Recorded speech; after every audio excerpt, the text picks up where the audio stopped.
The financial needs of a business go beyond tax and attest services. That's why CTBK goes beyond accounting services and offers outsourced solutions through their affiliation with CFO Solutions Plus. These additional services allow clients to focus on their operational and long-term strategic goals. Trust CTBK's outsourced solutions to provide cost-effective, value-added financial services tailored to your company's needs. Call CTBK at 716-630-2400. Again, 716-630-2400. Or go to ctbk.com to learn more about CTBK's outsourced solutions. Thank you for joining Tim Graham and Friends, brought to you by CTBK, CPAs and Business Consultants. I'm Tim Graham of The Athletic, here with Jonah Bronstein of the New Bronstein Times. And let me start off by wishing everybody a happy and prosperous 2022. But I think that for those who listen to this podcast, generally speaking, you're a Buffalo sports fan, and your happy and or prosperous 2022 is still in the balance, or could be decided actually within the next month and a half, with the Bills about to enter the playoffs. Still one regular season game left because it is a 17-game schedule, but they just played their 16th game, and that's what we're used to since 1978. The NFL has played a 16-game schedule, and so Jonah, I think I want to start off this podcast with a conversation about the Bills being 10-6. That's a way for us to digest the season so far, the regular season, based in using the defined terms of usual NFL schedules. 10-6. If I were to tell you before the season began, 10-6, what would you think, how successful that would be for a Bills team with so much expectation heading into this season? Well, I think a lot of people would be disappointed. I think the projections were that the Bills would have a better record. They had a better record a year ago. And, simply the over-under, I think that was 11.5. We had that preseason podcast about that. Me personally, I thought the Bills' record would be worse this year than last year. I thought they had a lot of good luck, and some of that luck would run out. And I was expecting not necessarily the season to go the way it did, but there to be more roadblocks and more hiccups and a less smooth regular season. However, at 10-6, maybe that record's a little disappointment, but I still think on balance overall, this is one of the all-time great Bills seasons. Their point differential, plus 177 points through 16 games, that would be a team record, or that is a team record for 16 games, better than the 1990 season, and per game, I think only the 1964 team in the AFL has been better. They are, let me look at this here. Well, they lead the league in not only scoring differential, but yardage differential, which they've never done before. They're in the top 5 in scoring and yardage on offense and defense. They've never done that before.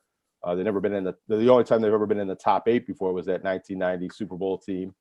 If you look at something like the Football Outsiders rankings, they're 3rd in the league, and they've been higher than that before, but rarely have they ever been a top 3 or 4 team in that metric. They've beaten other top teams, Kansas City, New England. They went into overtime with Tampa Bay. If you were seeding this like the NCAA tournament on resumes and overall performance, I think the Bills are a number 1 seed caliber team, or I guess maybe number 2. The NFL doesn't have 4 brackets. The record doesn't reflect that, and their seeding in the playoffs won't reflect that. And they were up and down and the most inconsistent team in the league. But through 16 games, they're still one of the best teams. They're still a Super Bowl contender. People talked about this being a team in crisis a few weeks ago, and that they couldn't win these type of games. Nobody thought some people didn't think they were going to be able to beat New England and win the division. And here they are. All they got to do is win a home game against the Jets in week 17, or week 18, I guess this is, game 17. And they're going to get a home playoff game for the first time a home playoff game with a full stadium of fans for the first time in 26 years. So I think that's something that Bills fans should be celebrating if it plays out that way. I know that really you talk about whether or not a season is successful.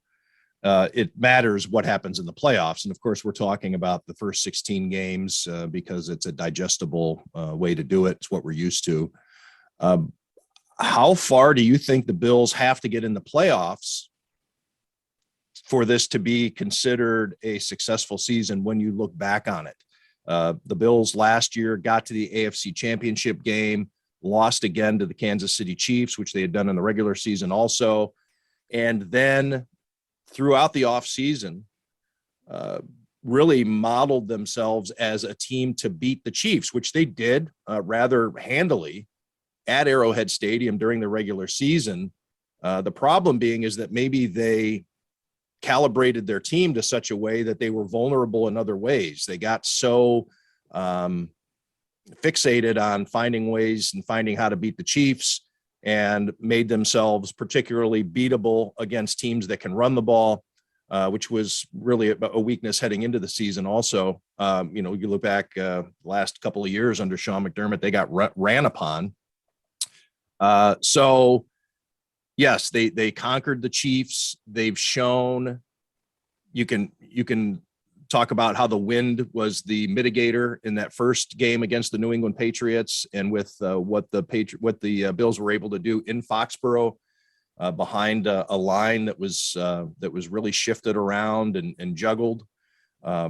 Different people out with COVID, Isaiah McKenzie stepping up, the way the Bills looked in Foxborough. I think you can maybe not comfortable is the word I want to use, but you can feel good about where the Bills are relative to the New England Patriots. So yeah, I think that the Bills have shown growth in those terms. So I'm mentioning all this other stuff to say, do they have to get to the Super Bowl? Because you say you need to improve on last year. Last year they got to the AFC Championship game, ergo you need to get to the Super Bowl this year, or just returning to the AFC Championship game. Is that enough? I think that winning a playoff game is probably okay. You take a look back at those Bills Super Bowl teams. They reached the AFC Championship game in 1988, and then in 1989 did not get back that far, and then went on a run of 4 straight Super Bowls. So you can, I guess, not get as far in the bracket and still have shown signs of growth and of being a better team. But how do you view it, Jonah? And I guess I'd like to get your thoughts on how you think fans will view it, as whether or not it was satisfactory or unsatisfactory. Fans and much of the media, the knee-jerk response will be, you got to make the AFC Championship again. This team made it last year. They brought pretty much the whole team back, might have added a little bit in free agency, or at least a year of growth. This team was supposed to, if not take the next step, not take a step backwards in terms of playoff positioning. However, I don't think that should be the standard, or it depends on how it plays out. But if, say, the Bills win their first playoff game and then they have to go on the road at Kansas City and they lose that game in the second round instead of the AFC Championship game, well, it's really the same result that you got last year. It's just the way the bracket and the seedings worked out that you had to play that game a week earlier. And I don't think that that should be considered a disappointing season. I think you could be disappointed because you thought maybe this is the year the Bills would break through and go to the Super Bowl or win a championship, but teams don't progress in a linear fashion. This team can be better or the same as it was last year and not get the same results. This could be part of the Bills' growth to being a Super Bowl team next year or in another year without having to reach the AFC Championship game or reach the Super Bowl this particular year. But I think the media and a lot of people set the Bills fans up to feel like this was a team that should go to the Super Bowl and should win the Super Bowl, and everything else would be a disappointment. And that's really tempered.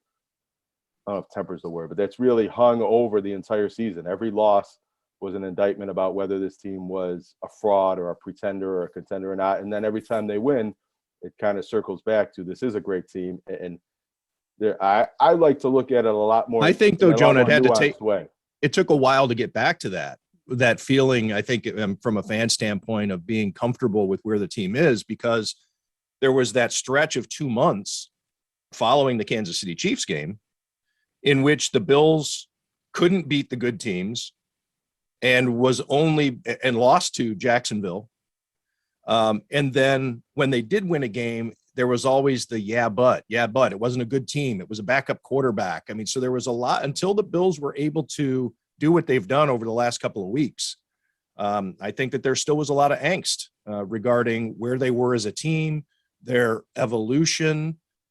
Is Brian Daboll really the answer when 6 weeks into the season, Bills fans were, I think, of the assumption that he's gone, that some team's going to snatch him up. And then A couple months later, Bills fans want him fired.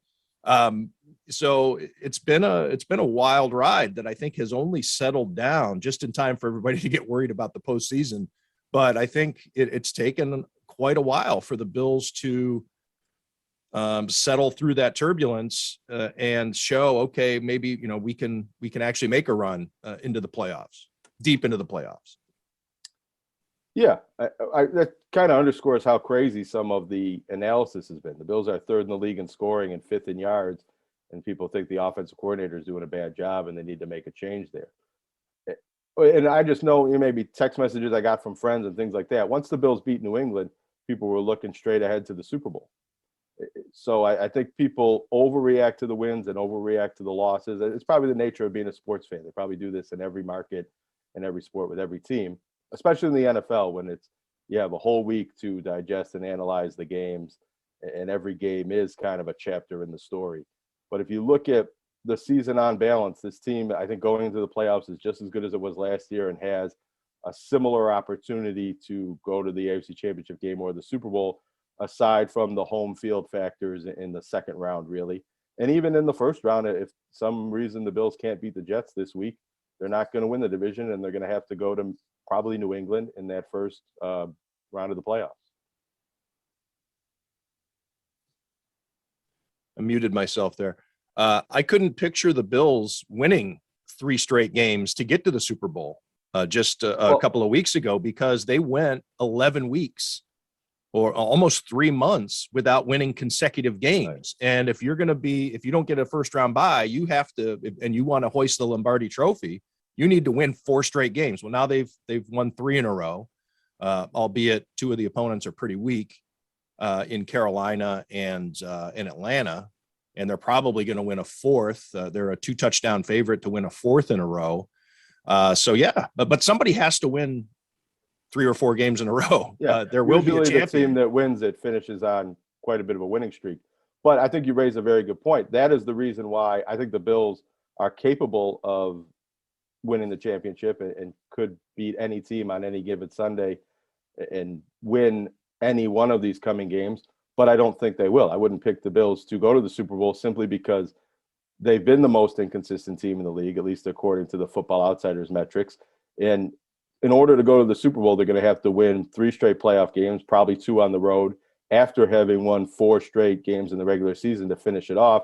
And I just don't think this team, the way it's performed so far this season, is going to win 7 in a row to get to that Super Bowl, and then 8 in a row if they happen to win the championship in that game. So what you're saying, Jonah, is they should kick this game. They should tank this game, so that way they don't have to worry about winning 7 in a row. Now that then they only have to. I mean, that's the Al McGuire stub your toe theory on the way into the NCAA tournament. If you're a really good team, maybe you want to lose a conference game. Yeah, well, I think the Bills view Jacksonville as that one, even though that was a while ago. Just to set the scene here, there is still a regular season game left, and there's some different scenarios that could alter this, of course. But just for the sake of discussion, for those listeners / viewers who haven't paid really close attention to the bracket and the scenarios heading into this game against the New York Jets, if the Bills win it, they clinch the AFC East and home field advantage for at least the first round of the playoffs. If the Bills and the Patriots both lose on Sunday, the Bills still win the AFC East. The only way they won't win the AFC East is if the Bills lose to the Jets and the Patriots beat the Dolphins. That would put them into a tiebreaker situation. Patriots would host the Bills in the first round, the way it's standing. But we're talking about the Jets being the Bills' opponent. ESPN's Football Power Index gives the Bills a 95% chance of winning the division. The Bills, for the record, cannot win the AFC East, cannot win the conference, meaning they cannot get the number 1 seed. They've been mathematically eliminated from that. Tennessee, Kansas City, and Cincinnati are the only 3 teams in play for that, with Tennessee having a decided advantage over the other 2 based on opponents and all that other stuff here for the final week. So as it stands now, if chalk if chalk wins out, the Bills would host the New England Patriots in the first round of the playoffs. The Bills would be the 4 seed. The Patriots would be the 5th seed. And also, and I think this is important because I have to remind myself of this too. This is the first time that the NFL has used this new playoff format going forward. Only one team gets a bye. And that looks like it's going to be the Tennessee Titans. Used to be 2 teams got a bye heading into the going into the postseason. Now just 1, because so they can accommodate the extra team in the playoffs. Number 2 seed plays number 7. Number 3 plays number 6. Number 4 plays number 5. And then the lowest seeded team remaining after that, after the first round, gets to go to Tennessee and play the Titans in the next round. So chalk as it stands, if the Bills were to host the Patriots and beat them as the 4 seed and the other top seeds win out, it would be the Bills then traveling to Nashville for the second round. You can start dusting off your Music City Miracle oral histories, as if we haven't read enough of those over the past 10 years. But anyway, I just wanted to set it up. I know that's a mouthful that I just said. There's a lot to sort through there, but that's just how the picture looks right now. Yeah. Any thoughts on any of that? Yeah, I have a few thoughts. One, I don't know. Should we assume that everything's going to go chalk, that all the favorites are going to win in week 17 and all the home teams are going to win in the first round of the playoffs? No, there are going to be some upsets. Right. So that could change a lot of things. And if there's 2 upsets outside of the Bills, and the Bills might get a home game in the second round. But if it is chalk, or even if it's not chalk, I guess you're saying, who would you rather play, the Chiefs or the Titans in the second round? And that's an interesting kind of conversation and debate, because if you go purely on results, well, the Bills won pretty easily in that game at Kansas City, and then they went and lost in the game at Tennessee. Now, the Bills played well, at least on offense, and were a yard or 2 away from winning that game. And if Dion Dawkins doesn't kind of miss his block and get knocked back into Josh Allen, I take issue with everybody saying that Josh Allen slipped, and that's the only thing that kept the Bills from winning that game. The whole left side of that line was caved in. And I think by the way, and while you mentioned Dion execution. Dawkins, real quick aside, I've been pretty tough on Dion Dawkins. I was surprised, quite frankly, to see him earn Pro Bowl honors. As surprised as I was that only 2 Bills got it. If you were going to tell me 2 Bills are going to make the initial Pro Bowl roster, I would not have guessed that Dion Dawkins was one of them. But he has been playing very well lately, and I've been rough on him on the podcast and on the Channel 4 pregame show and all that type of stuff. But he's been playing great lately. Well, he's always been a better run blocker than a pass blocker, I think, and the Bills have been running the ball a bit more and a bit better in the last couple of weeks. But it does seem like he's found a rhythm, and for whatever reason, he was struggling a bit in the first half of the season. And maybe because I'm not watching the all 22 and every play, maybe he was playing pretty well. There were just some notable high-profile plays where it seemed like bad penalties. Yes. And I don't think he's gotten a penalty in the last few weeks. So, yeah, right, he has maybe getting into the Pro Bowl ignited his confidence, and that made him into a Pro Bowl performer. But, yeah, I would say you'd rather maybe he play didn't have COVID the second time. Maybe he was bitten by a radioactive spider. No, I mean, he probably did test positive for COVID, but maybe I'm he joking. didn't get sick, and maybe that was something that was affecting him and his conditioning and his strength and his timing. And the first time that he had it, he lost a ton of weight. He was in the hospital. He thought he was going to die. Missed the majority of training camp and came back underweight, and maybe he was just playing behind the gun for a few weeks. And maybe there's other factors and there's other reasons, and maybe he wasn't playing that poorly all along. But it does seem like he came back from this latest episode with the coronavirus a lot better than he did the first time, and has made a difference going in there in the last 2 weeks when he came off the bench in the game a week ago at New England. And then he played very well in this past game against a team that isn't that formidable. I mean, this was an easier opportunity, I think, for the Bills and the offensive line to play well. Ryan Bates, his presence maybe has helped Dion Dawkins and other players next to him on the offensive line. But to get back to the question you asked, aside from maybe Dion Dawkins having a tough matchup against Tennessee, maybe that happens to him again. But I think you'd rather play the Titans than the Chiefs. The Chiefs really have it rolling. They look like the juggernaut team that they were a year ago and have been for a couple of years. And that looked like a very difficult game. And, coming off that AFC Championship game last year, it looked like the Bills are never going to go to Kansas City and win at Arrowhead in the playoffs in that situation, that they would need the home field advantage in order to get over that hump or not have to play Kansas. The Bills had Tre'Davious White the first time they were at Arrowhead They Stadium. don't have him this time, right? Yeah, that'd be a big difference. The Bills have maybe they're getting past it a little bit, but the Bills don't have as healthy a roster as they did a year ago. I think going into the last week of the regular season last year, or maybe it was the first playoff game, they had a completely clean injury report. It was amazing. They didn't have an injured Something player. you can't count on. You can't count on that ever. Yeah, and you can't count on the Bills even being as healthy as they are right now. There still could be virus issues that knock players out of games. There still could be another injury or two. Perhaps this injury to Ryan Bates with the other injuries the Bills have had on the line could throw off the chemistry and the way the line has been playing the last couple of weeks. But the Titans might not be the same team they're not the same team without Derrick Henry. And Derrick Henry, I think, they're hopeful that he comes back for the playoffs, but we don't really know if he will or if he'll be as effective. And so I think that's a more winnable game for the Bills, I believe, than Kansas City. And especially just coming off, you want to look at the results and say the Bills are – it's natural to look at the results and say, all right, the playoff rematch is going to go like the regular season game.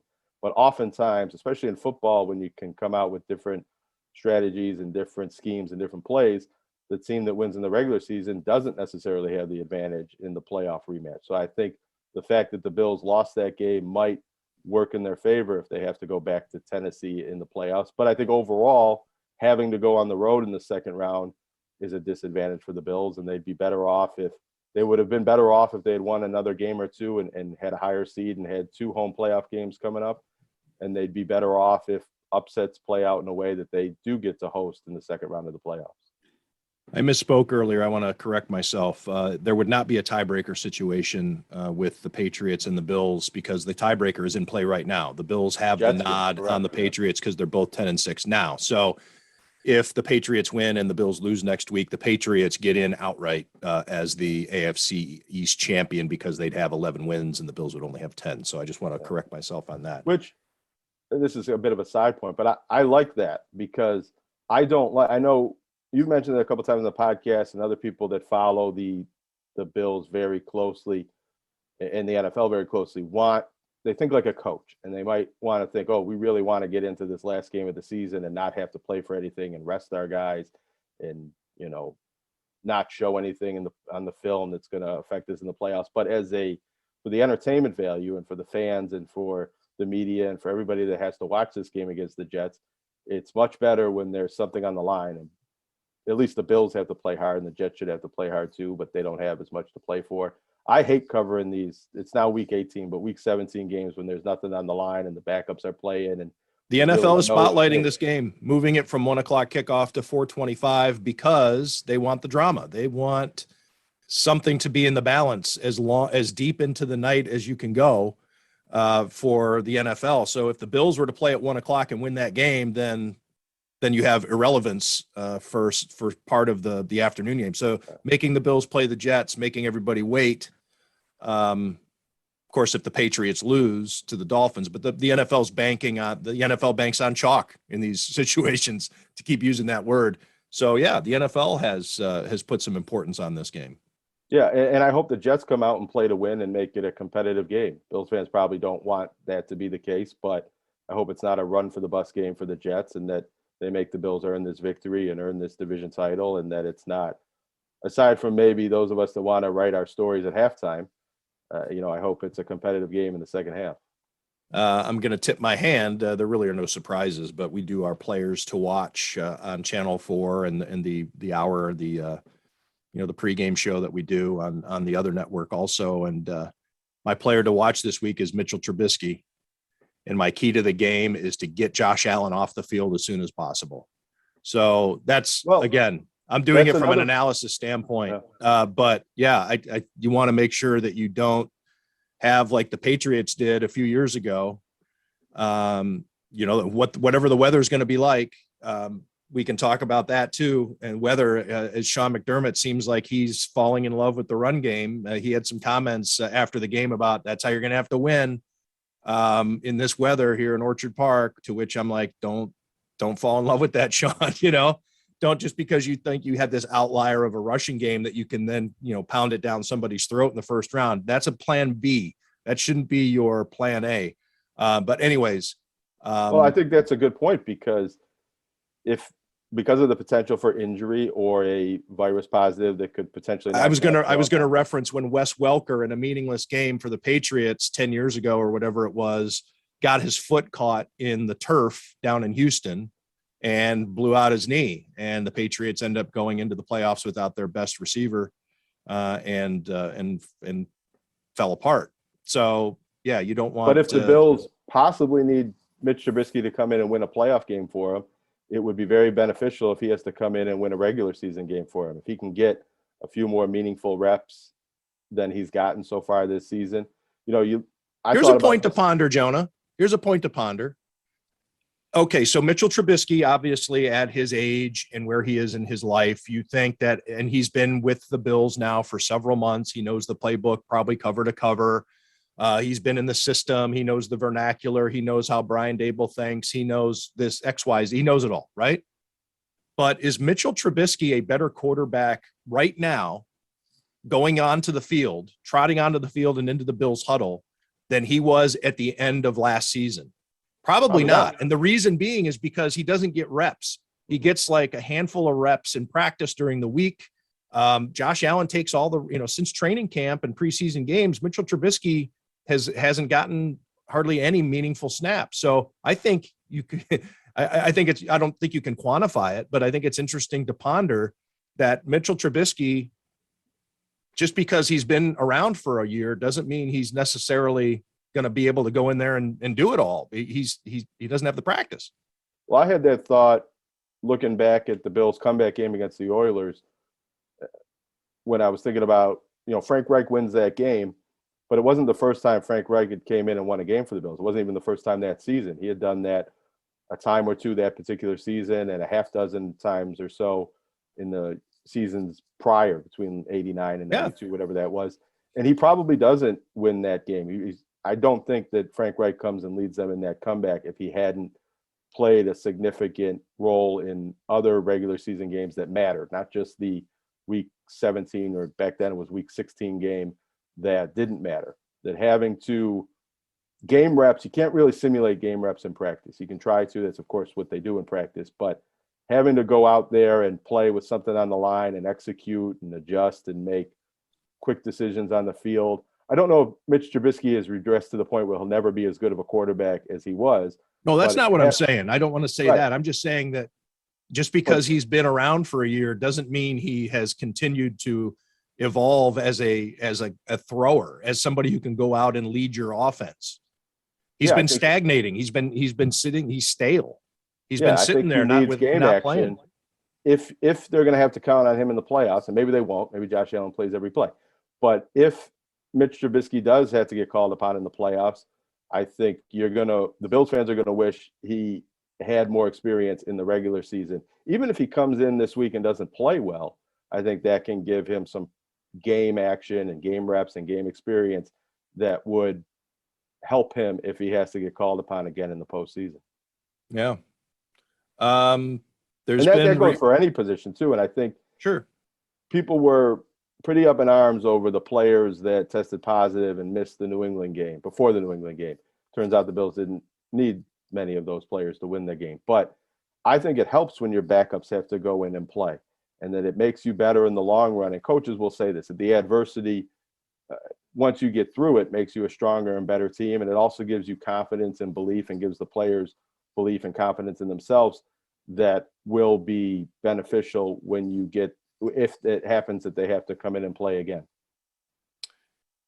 What are your thoughts? We're seeing quite a bit of it, and we have been for the last couple of, 3-4 weeks, I guess, since the weather has really turned here after Thanksgiving. Fans, and I think particularly, I think we can go back to that Colts game when the Indianapolis Colts, a dome team, came in and outweathered the Buffalo Bills in Orchard Park, and Frank Reich was almost in tears after the game with how his team pounded out that victory, and the Bills looked like they were the dome team. In fact, a lot of fans have been talking about with the new stadium, got to have a dome, that the Bills don't look as good in this kind of weather. it's been a really awful weather season for the Bills, even going back to the opener. I mean, there's been rain. It's been brutally, there's been wind.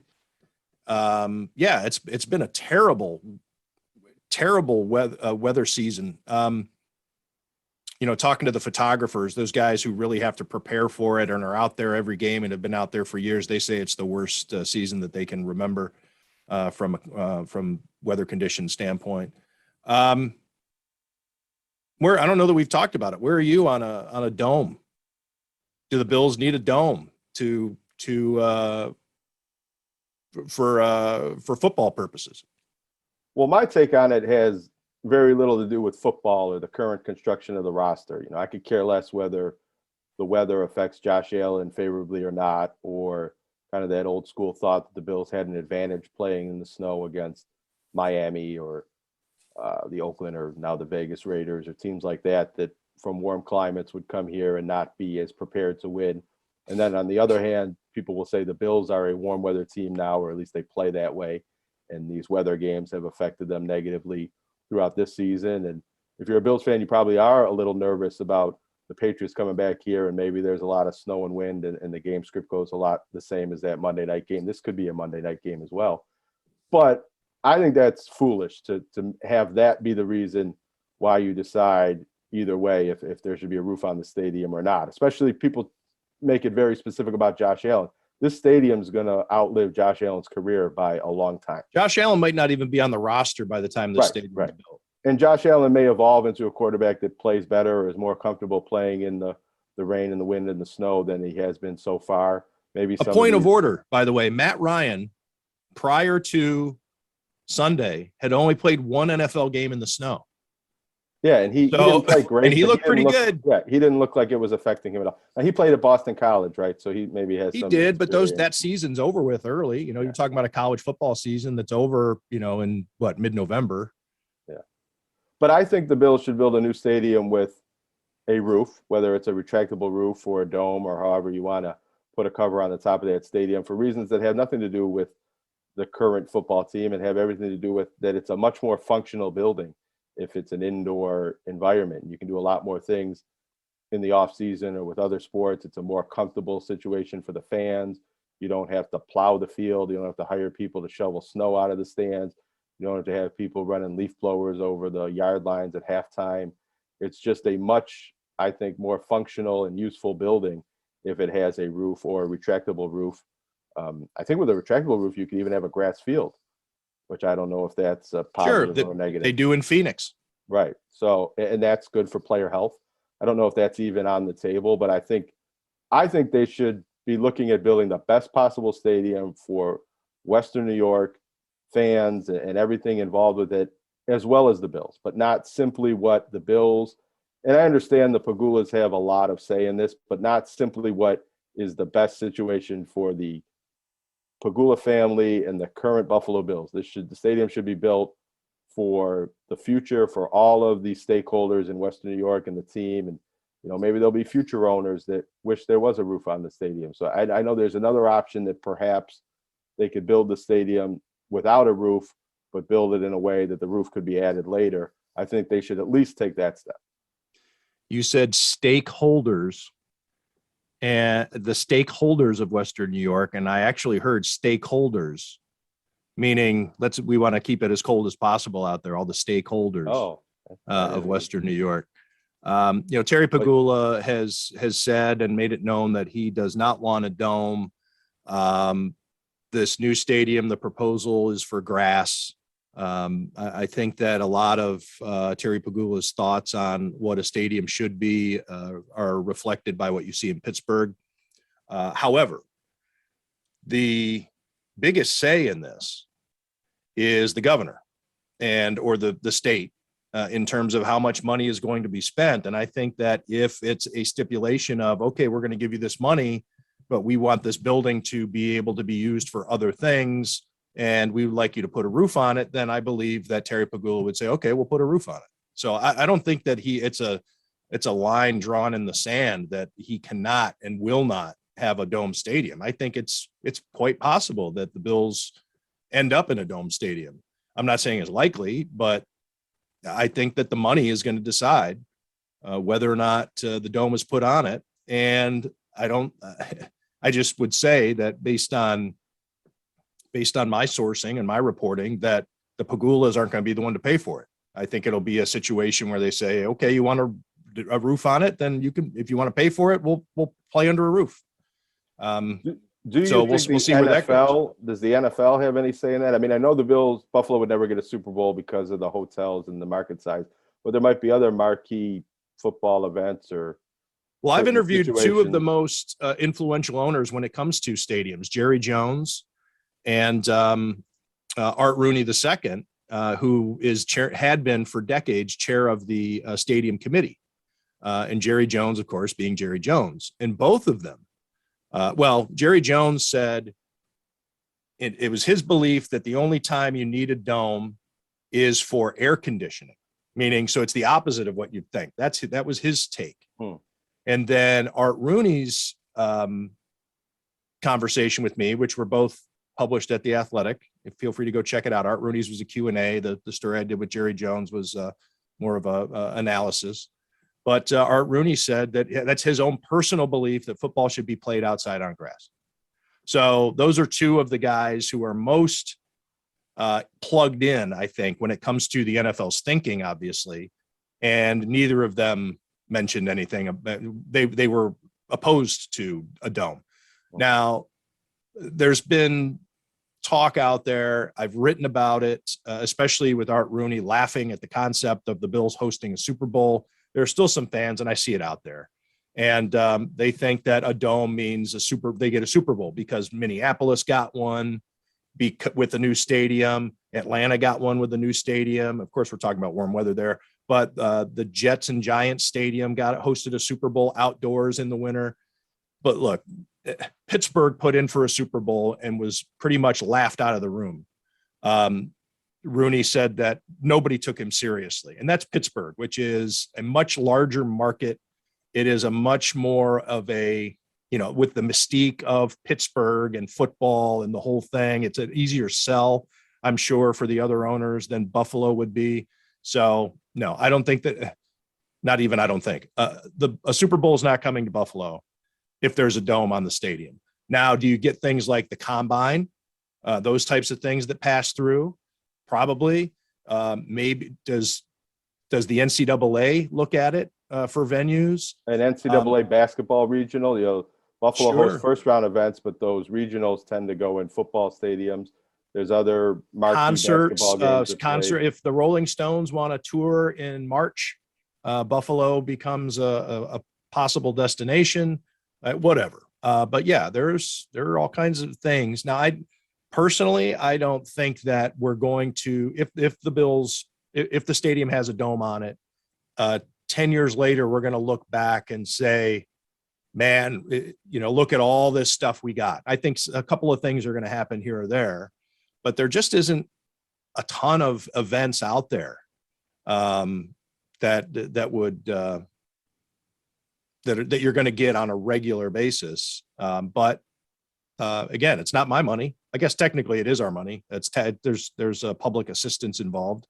But I personally don't care one way or the other. I've just been trying to report that Terry Pegula would rather play outside on grass, but I think that he is open to whatever. Well, that's nice. I mean, the stadium's probably going to outlive Terry Pegula too, and perhaps there could be another ownership group at some point. So I don't think that, I understand it's a lot of his money and his opinion maybe should be factored in, but that shouldn't be the end of the conversation just because Terry Pegula likes when it looks like a snow Right. globe. It's a civic building, and it should, like you said, all the stakeholders, all the stay warmers in Western New York would like to have a say in that. And you could also put some advertising on the roof of that stadium that make a little money that way. Sure. Think of all the people who see whatever logo is on top of the arena. You got to get on the Skyway to see it, but you see it. I mean, you're driving there. It's hard not to look and take notice as, Jonah, let's talk about COVID before we wrap things up here. I know that you have your finger on the pulse of the high school and college communities I have a finger here. on my own pulse, checking my recovery. On occasion, you need to do that. St. Bonaventure's had 4 games in a row postponed. Where are things? I mean, how do you think that the leagues are handling this so far? I think the leagues are handling it as best they can. You know, there's two strong-willed sides of this, as some people will say. The leagues aren't doing enough, or the college institutions aren't doing enough. Some think they're doing too much. It depends kind of where you fall in the different camps about how seriously you take this virus. But what's clear is that, you know, with this Omicron variant, cases are rising rapidly throughout the world, throughout the country, that it's affecting sports at all levels, in all sports. It's affecting maybe some more than others, the indoor sports more than the outdoor sports, and the college. There's high school games getting canceled left and right. You know, there's a lot less vaccination with the younger population in high school and even maybe college. And I think that's factoring into things. With the NHL, the Canadian government is a lot stricter right now with the restrictions they're putting in place, and they're not allowing fans into the buildings for games. So it's a big factor. I think when you look at it with the Bills, it seems like the Bills are beyond it. They had some of their marquee players and their marquee unvaccinated players tested positive already. Now they can't test positive again and can't miss any more games. But I don't think as a country and as a sporting world that we're anywhere close to being past this. And even though the NFL and the NBA have relaxed some of their testing requirements in the hope that less players will test positive and there'll be less effect and less postponed games, I think you're still going to see players be knocked out of playoff games in the NFL and regular season games in the other sports. And with the colleges, the colleges are much more likely to postpone a game because of a few cases than the professionals. They pick up new players and they play with skeleton rosters. And you're seeing college basketball is having a very difficult time getting through its season. It's already had to change the way they're approaching the virus. Coming into the season, it was said that if you weren't able to play a game because of virus issues, that you would have to forfeit. Now pretty much every league has walked that back, and they're postponing games, and there'll be no contest. I think the NHL and even the NBA a little bit with the Canadian teams is dealing with this more than anybody. And I think it's interesting that with American sports, specifically the NFL, well, maybe not the NFL because it's outdoors, although not all the teams are outdoors, but we only look at it in the context of these players are missing and this team might be weakened for the game. Is that fair or unfair? And, you know, how much of a factor will that be? It's not always a factor. If the Bills and the Colts with their offensive line, sometimes you win with these guys out of the lineup. But there hasn't been, I don't think, any real public discussion about whether fans shouldn't be in the stands or whether there should be restrictions on capacity. I mean, when this pandemic started, the first thing that happened before they canceled all the games, they said no fans at the NCAA tournament or conference tournament games. That was the first kind of restriction and measure that was put in place.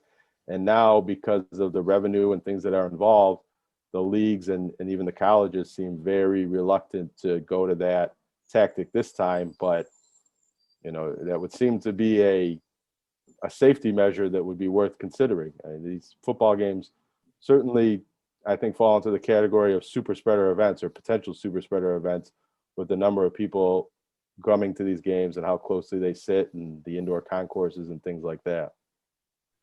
And all the events tied around it too, you know, the leading up to the game, and people travel and they make their rounds of the different parties and events. And and I think that hangs a little bit as a cloud over what I believe is the big storyline going into and coming out of this last Bills game, that the Bills can get that home playoff game with a full stadium and have that kind of feeling around town that was there in the 90s with the team, and guys can go sit in hot tubs in the stadium parking lot for 4 days before the games, and all that kind of fun and celebration, and everybody having a party at their house or their local bar if they're not going to the game.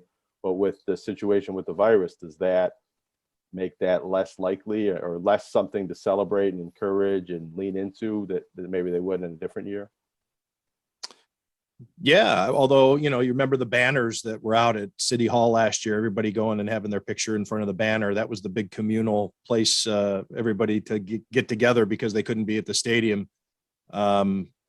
Yeah, I think that the tailgating for the playoffs, there's I think we're going to see a lot of the similar activity that we saw at the start of the season, despite the cold and whatever. But having trouble getting to the stadium, you're going to have to leave a lot earlier because there are going to be people who want to hang around there who don't even have tickets to the game. They're just going to want to tailgate and party. And then once the game gets close enough, go to their home bar or whatever. And yeah, I think it's that's what you do it for. That's why you're a fan, is to get to this point. You've earned the right to now have a lot of fun in the playoffs, and you hope that the ride lasts as long as it can. And playing at home is a big part of that. So you can be shoulder to shoulder with your fellow fanatics. Yeah, that's why these leagues exist in the way that they do. The wins and losses really don't matter. I mean, they're structured to matter and make you believe that they matter, because that's part of the fun of watching the game. You want to believe that there's real stakes on the line, but the games are just entertainment shows for the fans, whether they're at the games or on TV. And last year we found out that the game and the sports can go on as only a television product, but it's obviously enhanced and makes more money and is better for everybody involved when there are full stadiums and full arenas. And now we're seeing that, that can blend with a virus environment, for better or worse. It seems like we've crossed that bridge already. I don't expect, other than what's going on in Canada, I don't expect many games played in empty arenas, definitely not in empty football stadiums, to happen again. Maybe in the next pandemic. But I do want to make one quick comment about St. Bonaventure, because you asked. I mean, yeah, it's an interesting situation. They haven't played since December 17th. They're scheduled now to open Atlantic 10 play this Saturday at home against St. Louis. So that'll be, 22 days, 3 weeks after they last played. That's not ideal. You don't want to have that kind of break in your schedule. But Bonaventure was a team with Kyle Lofton's injury that was reeling a little bit, 2 straight losses, and seemed to be kind of beat up in the sunken place a little bit with how their season was going. So maybe this time off is a bit of a blessing for them. And Kyle Lofton has tweeted something to that effect, and it allows them to reset and really come into, it's truly 2 different seasons now for Bonaventure. They had that non-conference season where they did quite well, 8-3, and 2 of those losses were against UConn and Virginia Tech on neutral floors, and they won some good games on neutral courts. Now 3-week pause. It's almost like a junior college schedule. And now you're going into your conference play, and they're no longer a top 25 team and might not really get back into that mix at any point in this season. And their status as a, off the bubble, surefire at-large team is in jeopardy. But maybe this pause and refocus on Atlantic 10 play allows them to make a big run in the conference and get back to that point, or back close to that point, by the end of the season. So it'll be interesting to see, how they come off of this break and whether they look healthier and better than they did going into it. Before we go here, Jonah, you know what? It's a good time. I want to talk, I guess I'll tease it. For those who follow on Twitter, know that I received something interesting in the mail from Joe Doe, was on the postmark, or the return address. So obviously somebody trying to disguise their identity sent me something, and we're going to talk about it. And I'll show everybody this thing, which, if you haven't noticed, it's been over my shoulder the entire podcast if you're watching here on YouTube. But before we get to that, I just want to point out that Amherst Pizza and Ale House is where you want to go to watch all the college and pro football games and the pay-per-views. Don't forget pay-per-view boxing, pay-per-view MMA. They are all over it at Amherst Pizza and Ale House, 55 Cross Point Parkway in Gettsville. That's right off Millersport Highway in the 990. A ton of TVs when weather permits, or even when you think it might not permit. The patio sometimes is open there. The TV's out there because they have heat going out there on the patio. And it's actually a pretty cool way to have a beer. Or do whatever you want to do there, within the bounds of the law, I suppose. Recognized by ESPN.com as Western New York's top spot to watch sports.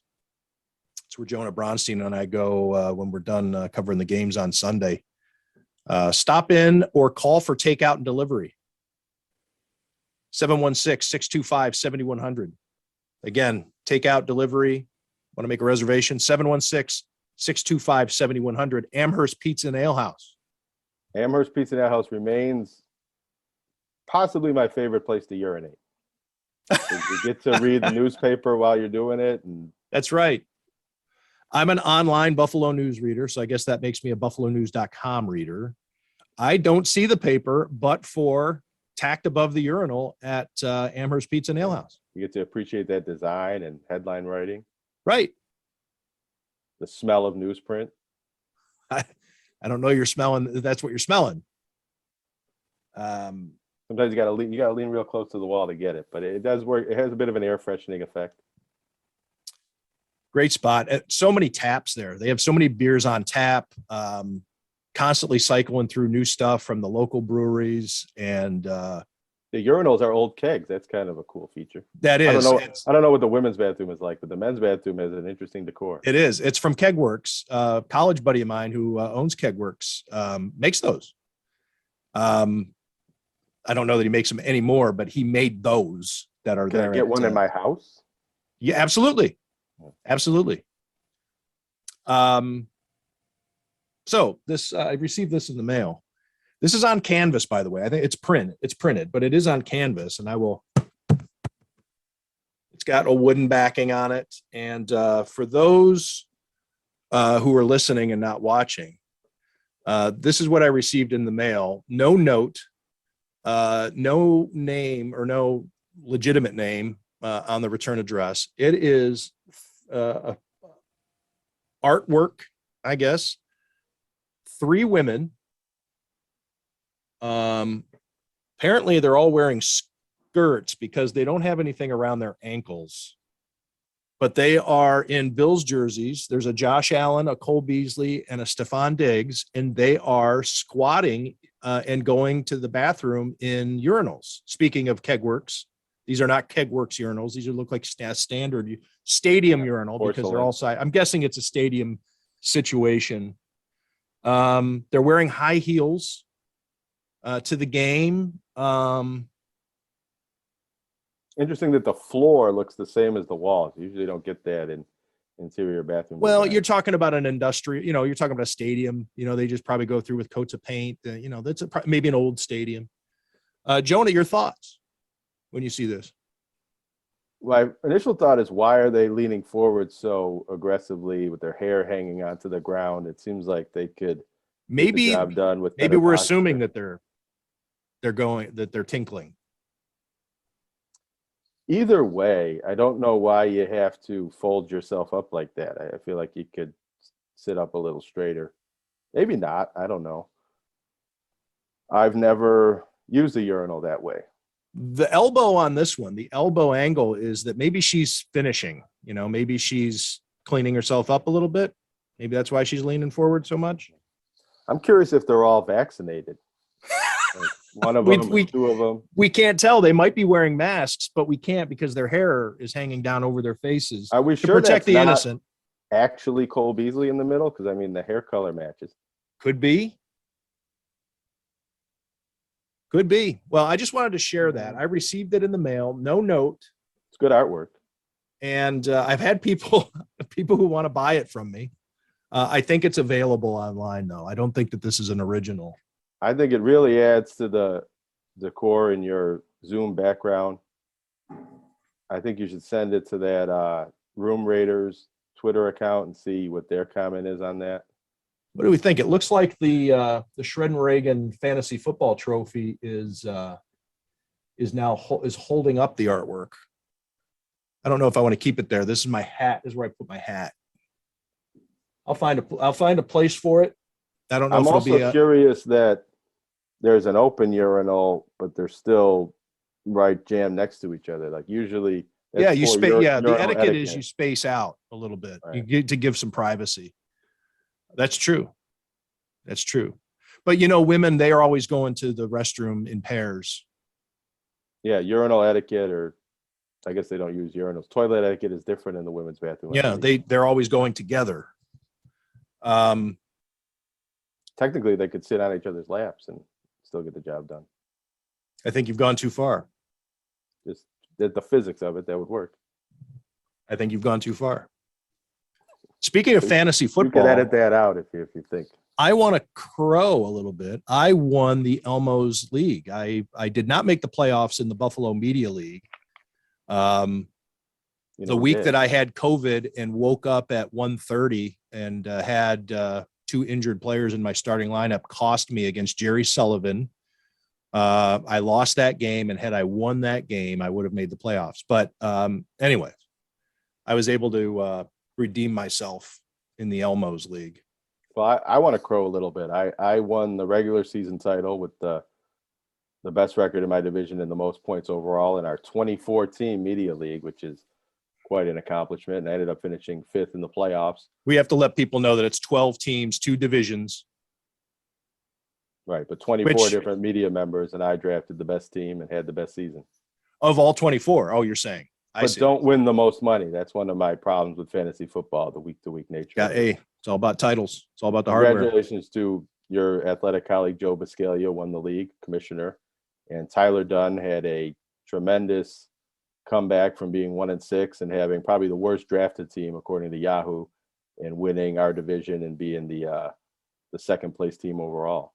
Didn't Sully? I thought Sully had the worst drafted team because he was on auto pick and ended up with 2 kickers Well, in the he first, might have, like but 7 rounds or something stupid. Just based on Yahoo predicting the standings on draft day, because they keep that on the site. You can always look back at that. And Tyler was predicted to come in last and rallied to make the playoffs, upset me in the second round of the playoffs, and had a good performance. Tough.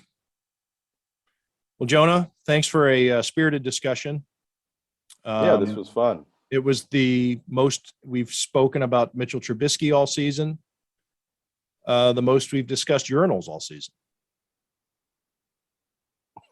I want to thank you.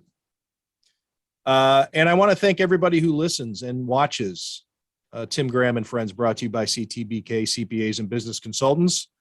We'll keep doing it as long as, as long as there's a CTBK, CPAs and Business Consultants, apparently. And they continue to appreciate our work, which no guarantees. CTBK is more than just a full-service accounting firm. They are one team with an innovative approach to accounting and rise to each new challenge with collaborative problem-solving skills.